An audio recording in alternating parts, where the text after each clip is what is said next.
惯吗？还是你想到了每个礼拜举光日上课前都要交的大兵手记呢？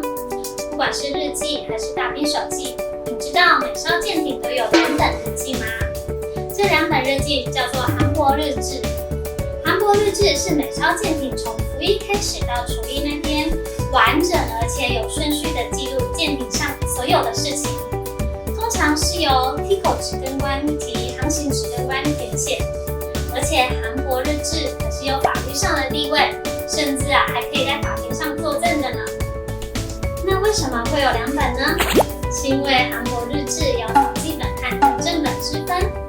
草记本是什么？本草纲目？不是啦，是草记本和誊正本。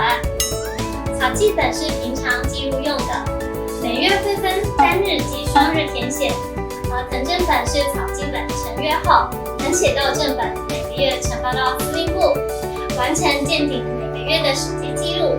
有没有感觉很像古代朝廷的御史，记录着眼前所有的一举一动、一言一行呢？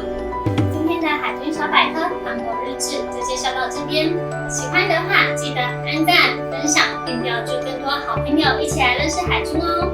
还有很多有趣的海军小知识，等着小蛤蟆们一起来发掘哦！记得在中华民国海军粉丝页按